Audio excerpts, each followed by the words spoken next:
jam hiramon bandiraɓe sehlaɓe eltoɓe radio Jowol Sare hande ko aset sappo e tati lewru décembre hitande ujunnaje nogas joyyi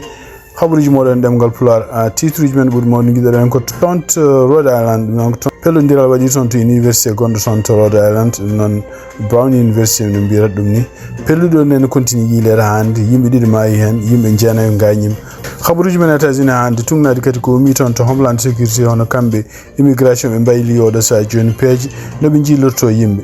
ɗum noon kadi ma en gar en détail holnoɓe kalirta noɓe jillorto yimɓe oɗo sa joni ɗum ɗo fof ko wawde jabade jenni ɗi ganduɗa kanko Donald Trump joni ko sibabu noon laamori ni habaruji men international manaw en toon to Nigeria nade hande habaruji gumiriɗi toon to Abuja président mo Sénégal président ji leyɗele jeeyaɗe e CEDEAO e poti fottude toon janggo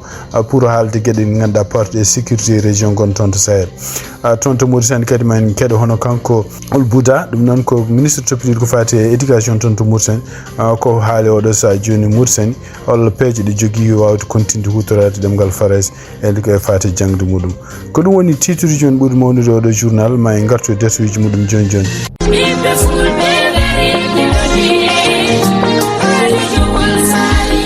radio Jowol Sare International dole lingu gondiya kono dole radio Jowol Sare ko hettoyankoɓe mum Amérique Asie Océanie Europe Afrique no keɗo radio Jowol Sare International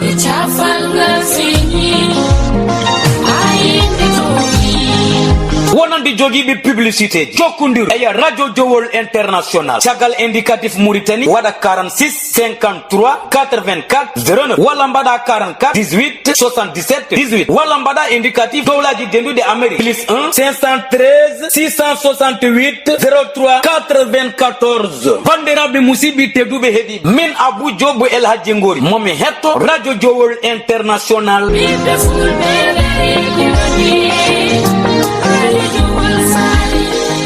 habaruji men guiɗoɗen ko toon to Rhode Island ɗum noon ko pellodiral nene waɗi toon e kikiɗe no waɗi ko toon to Brown University tugnade hande kamɓe haaloɓe journal toon to NBC News e toon to CNN e journal ji Amérique fof ɓen kala ɓe mbiya hande woni pelluɗo walla tumaɗo kañum felli o eɓe gonni ɓe continue hande yiilade ɗum noon dadiɓe wonɓe toon taw ko jeeyaɓe FBI jeeyaɓe police local jeeyaɓe shérif jeeyaɓe kadi service biyeteɗo ATF kamɓe fof ɓen ballodiri pour yiilade oɗo tumaɗo kañum felli hande tugnade habaruji gumiri toon aɓe mbi kanko tumaɗo e wiyama mo yalti e ɗiɗon classe uji ɗi o fellannoɗi o waɗi ko comci ɓaleji kadi omo fayi hunde e hoore makko donc e wiide mabɓe kadi o naati ko classe uji ɗon ɗo yimɓe mo wonnayi wadde examen ji o fuɗɗi fellude ɗum noon oɗo sajon ɗo jarten ɗo en yimɓe ɗiɗo ene jeeya e mayɓe ɓe ene waɗi kadi yimɓe jeetata woɗɓe gañiɓe eɓen continue hande yiilade ɗum noon tugnade hande konguɗi gumiɗi toon to Maison Blanche laamu makko kanko Donald Trump ɓen continue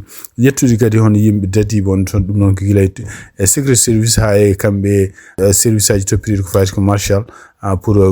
jokkodiral ngal ɓe mbaɗi pour continude yiilade oɗon neɗɗo pelluɗo toon to université Brown University gonɗo toon to Rhode Island ɗum noon ko wawi wonde foof Rhode Island ko nokku mo waɗɗani no fewi New York ko wawi wonde foof en wayni ko oɗo sa joni yimɓe ɗiɗi maayi hen yimɓe jeetata ko gañiɓe ɓe no continue yiilade hande pelluɗo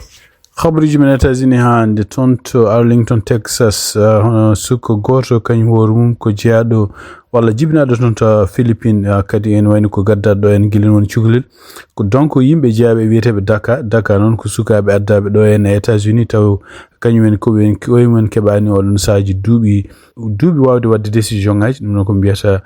sukaɓe addaɓe ɗo taw jinnaɓe gaddi ɗumen e ɗum ɗon kadi ko programme o kanko ancien président Barack Obama o wanno ɗum pour wiide wonde ɓeɗon sukaɓe no poti rokkede chance no janggiri ɗo no liggori ɗo eno goniri ɗo en tawde wona koyemen gaddi koyemen ko wawi wonde fof kanko oɗo suka biyeteɗo Yakuba Vejandre ene wayno ko julɗo kadi ko photo kanko hoore makko nanggama ñande e nder lewru octobre toon to Texas ɗum noon ko caggal nde posti e ɗum ɗo médias sociaux ji wonde ko gueɗe wonde ko laamu États-Unis walla kamɓe service immigration eɓe continue haalde halluji ɗi moƴƴani won fadde diine makko kanko noon ko julɗo ɗum noon kadi e nder kanko kanko jaaro duuɓi 37 ɗum caggal kadi nde waɗi entretien journal The Guardian o wi wonde toon to woni to kaso to ene wayno ɓe yimɓe renoɓe kasoɓe immigré ji ɓe ngulle no ɓe ngullirte mumen ni way ko ɓe ngulle ɓe jotodiri koye ɓikkon ladde ni o hen saji ene wayno ko so tawi neɗɗo won to noddete ene wiye wonde ne sohla so yiɗi taroyade hen saji mbiya ɗum ko alay saago yo kañum hoore mi yo taroye comci muɗum donc ɗum ɗo ko gueɗe ɗe ganduɗa ene kanko kadi o haali wi wonde ko hay kasuji toɓe mbaɗa ɗi toɓe mbaɗa to ko kasuji ɗi ganduɗa ene wawani ƴeftude yimɓe hewɓe wonɓe toon oɗo saaha kono noon wande ko kamɓe immigration e nder lewru novembre ɓe mbawi kadi ɓeydude ɗiɗon kasuji taw oɗo saha joni kene wawi nawde kene on 1,650 neɗɗo ko way wonde fof ko kanko oɗo en nangaɗo en wayni ɗum no hande tungnade journal o jibna toon ko Philippine e ɗum noon kadi en wayno inde makko gongira gonga ko Jacob Ira Azurni Vejandre o wuri ɗo États-Unis kene wona duuɓi 24 e kadi en wayni ko jogui ko wiyete en Dakar ɗum noon no mbiɗen ni programme mo kanko ancien président Barack Obama o programme mo wonno e tabal pour wiide wonde ko ɓeɗo addaɓe ɗo en taw sukaɓe ene poti rokkede chance no poti liggorade ɗo en donc oɗon programme fonno ko duuɓi ɗiɗi fof waylede ko noon e wayno ko kanko programme makko walla ka makko mo o foti renouvelde ɗum koye lewru mai hitande 2026 ko way wonde fof oɗo sa jono mono nanga kadi ɓe mbiyata koɓe nawtamo donc équipe mo wondino ɗum noon waɗoɓe coftal ɓalli ko fati karate ben fu eɓene dari hen pour kadi ƴewde ruttade toon de juge wadde portude plainte surtout ene ko mbiyata kuulal gongal e constitution kuulal ngal mbiyata wonde ko ene wayno ko kala nangaɗo ne foti jutodirde ñaawo pour ƴeewa so tawi ko nangira ko walla ko taka ko gueɗe ɗe ganduɗa en dewɗo lawol ɗum noon ko hunde nde ganduɗa en eɓene kaaɓe hen kono noon hande ene wayno ko o woni ko kaso ɓe mbiyata koɓe nawtamo to nawtete to noon wona toon o mawni wona toon o andi ko États-Unis kono noon ko wawi wonde fof ene mona kaso oɗo saha joni toon to Texas ɗum noon koye juuɗe immigration woni khabaruji men États-Unis hande tungnade kadi journal Le Hill ko haali ɓe mbi wonde ko kamɓe département homeland sécurité ɓe mbi wonde ko ɓe mbayli gueɗe ɗe ɓe mbaɗata pour yilade immigré ɗum noon tungnade kadi koɓe kaala ɗum ɗo fof ari ko caggal nde kadi nde baddi entretien e journal goto biyeteɗo News Nation ɓe mbi wonde ko ene wayno ko ɗum ɗo fof ari ko caggal nde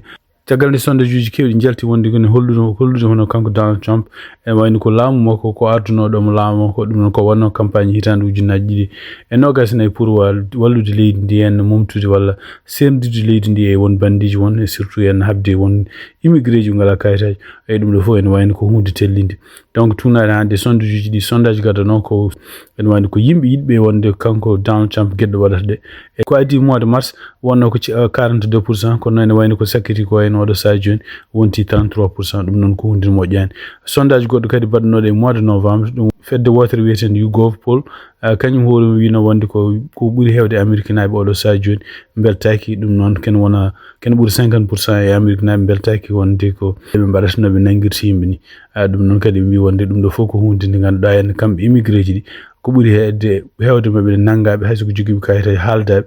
mbiyata ko kañumen koye men e kañum e famille aji men ene wayni gona ngala e kisal ko wawi wonde fof kamɓe oɗo saha joni département homeland sécurité mbi wonde ko ɓe mbayli hen oɗo saha joni noɓe jillorto yimɓe ni nden ɓe mbaɗanno ko ɓe ƴefta nokku taw ko nokku mo ganduɗa ko liggueteɗo walla nokku ɗo jeeyete ɓe jaaha toon ɓe taw toon yimɓe ɓe nanga ɗumen kono noon joni ɗum ɗo joni ɓe mbayli ɓe jiiɗi ƴeftude joni ko ƴewde kala yimɓe immigré ji wonɓe ɗo en surtout waɗɓe gueɗe ɗe ganduɗa taw ko gueɗe ɗe ndewani lawol ko mbiyata crime aji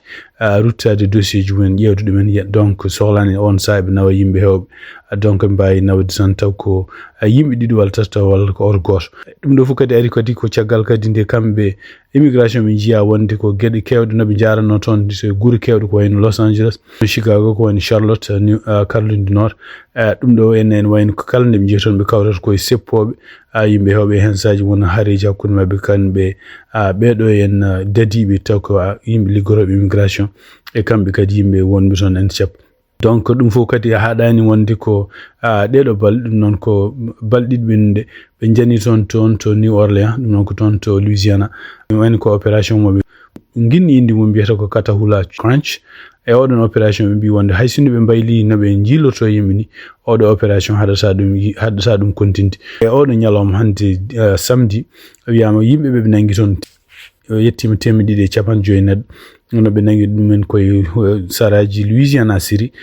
dum non bi wonde ko be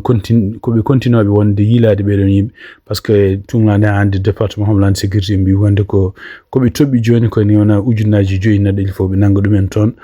ton to Louisiana non odo entretien non ko kanko Bradley kalduno de yimbe immigration département homeland sécurité. Khabaruji men international tonto Michigan ko murtinabe dido ene nanga dum non taw immigration ne nangi dum non ko nyande aljuma bindo dum do non ari ko ciagalde kambe ko mabbe tawa wonde ko be doftaki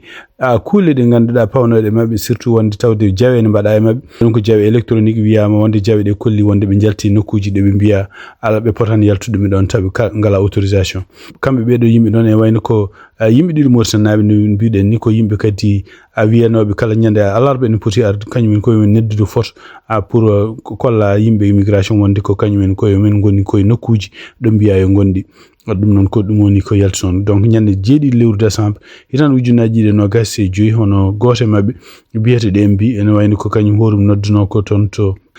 deno dumo kono e wani ko nde wari so nde ene wayno kanko wari makko don nanga sabu tawama wonde ko yaltino e nokkuji di wiyeno yo heddo don di neddo goddo kanyum horum ene wayno nanga ko e lawol nyande jene lewru décembre o nanga ko kanko wari makko mo mi ton to wuro wiyete ngo Indianapolis e kadi en wari ko policier dartinomo nde en dimo dartinimo taw mo dogga vitesse mawdo o mo dogga no 89 miles par heure taw vitesse jamira don ko 65 miles par heure police on nangi mo de non en wayno noddi yimbe immigration be tawi wonde ko kanko war makko o mo jogi jaw kadi o fotani yaltude Michigan dum woni donc beedo din nanga donc rentindi yimbe tan dedo jawe badete di yimbe de paame kala no bawdon e mbay andude par GPS holto gondon kadi so tawi dum don felti wadede ma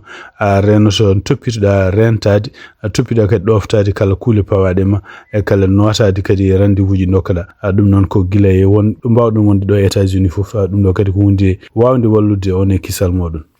tonto Abuja Nigeria hono kanko Bashir Diomaye Faye o yettimo ton kikide dum non o jabbama ton to aéroport kadi dungal mankal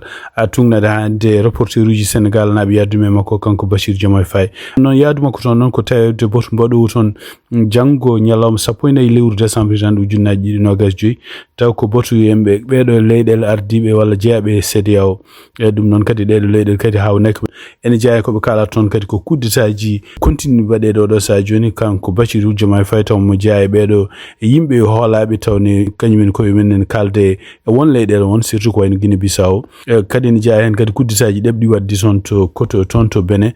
tonto kotunu e kadi hollo odo sa joni sécurité mo barata e surtout kadi jabade odo sa joni kambe felore be jogi kambe CEDEAO tonto Niger e ben continue hande ben nangi hono Mohamed Bazoum nanganodo en ma won joni duubi didi ciagal de kuddita wat kam jogor hutorade dol pour ittu dum ton ko way wonde fof kambe président ji jeyabe CEDEAO hamursen kadi kanyum horu men de intayo don conférence e ben jogori halde kadi ko fate kisal gongal ngal e région siftinton tan ko do sa joni kambe dedo leydele taariide to Sénégal taaribe Côte d'Ivoire ko buri hewde dedo leydele ko leydele militaire uji gon ton donc en jeya kadi ko be jogori halde kadi ko jokkondiral gonnungal don ko adi kanko Bashir Diomaye Faye won président tago jokkondiral kambe leydele jeyaade AS dum non ko Mali Burkina Faso ene wonde kambe Niger e leydele kadi keddide CEDEAO hol jokkondiregal no way kanko Bashir Diomaye Faye ene wayno ko ndew ƴefti laamu makko nde ko dum odon mission rokkono ko non e wayno ko odon mission itinomo e juude makko caggal nde Ghana dañi président kesso kanyum horum halfinno dum non ko wonde fof odo sa joni ene wayno ko haaluji kewdi ma kala ton ko fate tonto Guinea Bissau ko fate tonto Benin e ko fate tonto Niger e ko fate kadi hawande leydele AS e surtout yenna odo sa joni cadele gonde kambe leydele AS ko fate terrorisme wonande kadi puddido yuppade odo sa joni leydele godde ko jiida AS ko way wonde fo en ko kanko Bashir Diomaye Faye mo daminama wonton baldi e nder jillu makko ton kadi mo fotte le président ji kewdi ani jayen kanko président mo Nigeria ene jayen kandi président kanyum hoore mum amo Benin talon siftin don ton kanyum hoore mum daddo kuddita yentere bende hande tonto Benin hande be continue odo sa joni tumde wonde ko leydi Niger dum non e kanko Abdourahmane Tiani général Abdourahmane Tiani o mo jaya yimbe be ganda hawnaki hayso pewjani kuddita do wadde son yentere bende tonto Benin so jeaka fewje dum woni ko kanko hoore makko tinino kuddita nde wadde sende ko dum wadi odo sa joni be tumi wonde ko hono tumaɗo ko kañum ardino waɗo kudsa wayno hawnaki sorni ko toon to Niger ɗum noon ko so tawi kanko Niger e kanko Burkina Faso kamɓe Mali ande kudsa waɗino ene wayno haysinde officiellement ɓe kalano weltare mabɓe ene wayno ɓe kollino wonde ko hawnaki ɗum ɗo ko chance pour mabɓe par ce que kamɓe leyɗele AS so tawi ɓe dañi Benin yante mabɓe hawnaki Benin kadi sibabunde port mawɗo gonɗo toon to Cotonou ma walluɓe kamɓe ɗeɗe leyɗele jeeyaɗe e Sahel wawde jogade kadi tufde nde ganduɗa ene mbawi dañde marchandise gummotoɗo Afrique walla neldude marchandise toon to Afrique siftinde toon ko kamɓe Benin e kamɓe Niger guila Niger waɗi kuddata hen ene wayno ko hakkude mabɓe welano surtout hakkude makko kanko Abdourahmane Tiani e kanko kadi Talon kañum hoore mum meeɗi ƴeewino wonde ni ardade fedde walla goomum ganduɗa jeeyaɓe CEDEAO yannoyde mabɓe toon kamɓe to Niger kono e woni ko caggal muɗum jaam waɗama ha daña hakkude mabɓe ɗum woni donc ɓe jeeyni ni haaɓe guddi frontiére uji hakkude mabɓe kamɓe Niger e kamɓe Benin kono noon e wayno ko wawi wonde fof fawɗo sa joni sibabude waɗo kuddata ɗemɗe waɗe toon to Benin ɗum ɗon kadi artiri ha gañantumagal gongo hakkude ɗeɗo leyɗele ɗiɗi ko ɗum waɗi ha hande kadi ko fati oɗon kuddita hono kanko biyeteɗo Kémi Séba noon ko jeeyaɗo toon to Benin ko toon jibina kono noon gonɗoɗo France ene wayni ko nationalité mum hefta e hitande ujunnaji 2024 ɗum noon ene wayni ko kanko hoore makko nde kuddita o waɗi nde o haalino o waɗino vidéo e omo yetta wonde komo welti hen wonde ko ɓe dañi chance wonde ko leydi Benin libérama caggal muɗum oɗo sadio joni omoni yile kanko Kémi Séba omoni yile ɗum noon e wayno ko leydi Benin fawi makko mandat international d'arrêt pour wonde ko omo jeeya yimɓe fewji bonnude dejre wonde toon to Benin Kémi Séba noon sifti noon yara ko 49 hitande kanko kadi o mardi fedde wotere wiyetede ko urgence panafricaniste ɗum noon ko fedde nde ganduɗa en gemboɓe kamɓe jeunesse africaine walla militaire uji walla habde walla riwtude kala jimadi France kala leyɗele kadi jokkodirɗe ɓe paari ndeɗon fedde nde omo jogui ken wona million e feccere yimɓe rewɓe makko taw ko réseaux sociaux ji kanko noon o jeeyako toon to Benin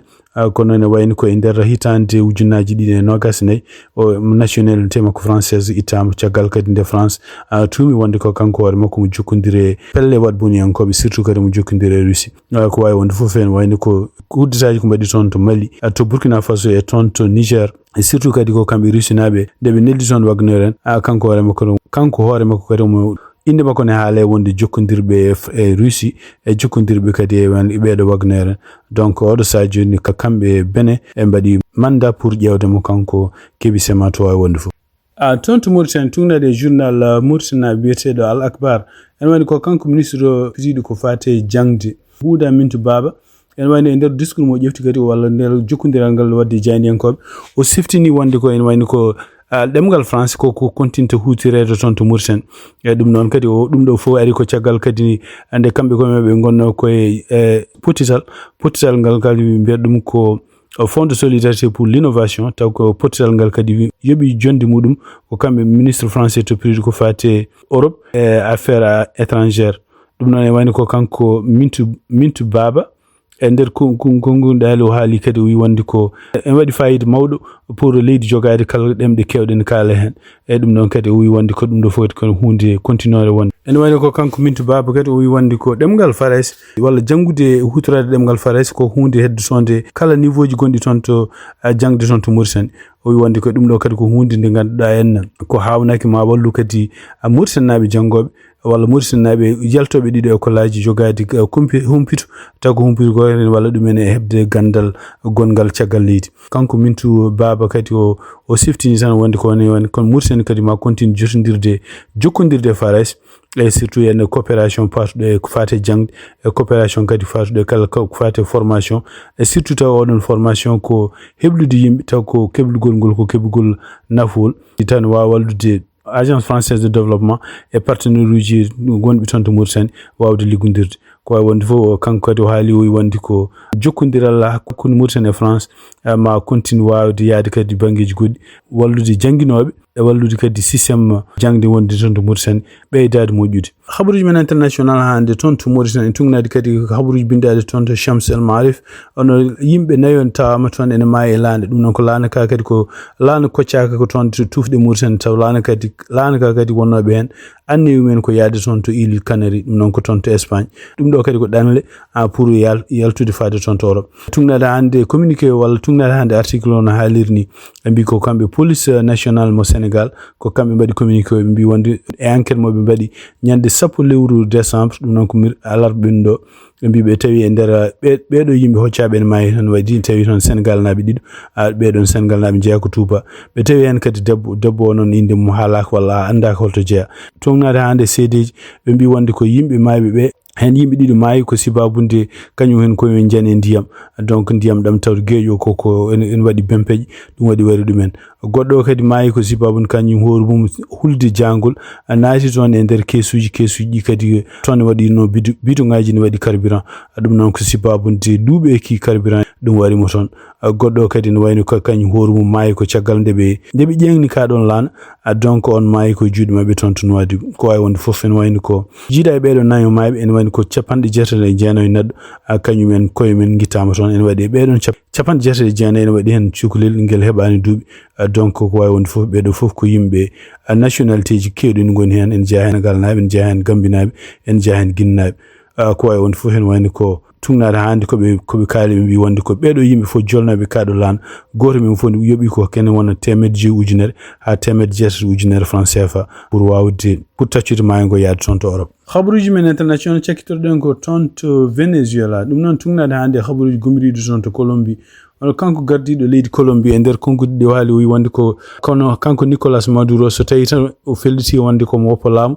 sibabude pression ngaji kamɓe e Amérique naɓe mbaɗe makko oɗo saha joni ene wayno ko Colombie ene wawi jaɓɓade mo donc siftini ɗon tan ko kanko gardiɗo leydi Colombie kanko hoore makko ene wayno ko neɗɗo mo ganduɗa mo weldane e Donald Trump kanko Gustavo Petro e siftini ɗon tan e nder batu bonnongu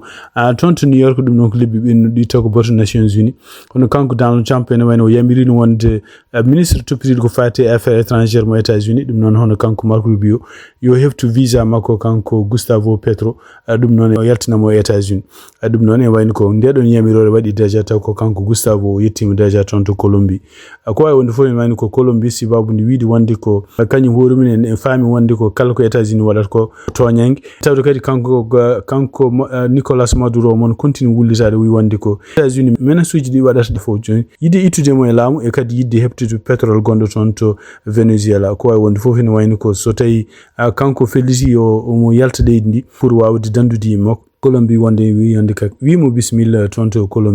Colombie kadi ene wayno gardi ɗum o hakkude mum e kanko e Donald Trump ene wayno oɗo saha joni jam hewani ɗon no fewi ko wawi wonde fof ene wayno ko ɗum ɗo kadi ko siftini ɗon tan ko kanko Nicolas Maduro hono kamɓe États-Unis e ɓeɗe mbaɗe dande makko joni ken wona $50,000 ɗum noon ko pour wiide wonde ko kala nanguɗom o maayani addimo walli États-Unis ha nanguimo ene woni heɓa onon kalis won hen wiiɓe ko $50,000 won hen yiiɓe yettima kene wona million ngaji $5 pour wawde nangudemo kanko Nicolas Maduro ɗum noon siftini ɗon tan ko kamɓe États-Unis ɓe continue no bombardude laaɗe gummotoɗe toon to Venezuela oɗo dumno fof e wiide wonde ko ɗeɗon laaɗe mbaɗi ko drogue aji ɗiɗo noon ko kamɓe Venezuela naɓe kamɓe ɓe gaddata ɗum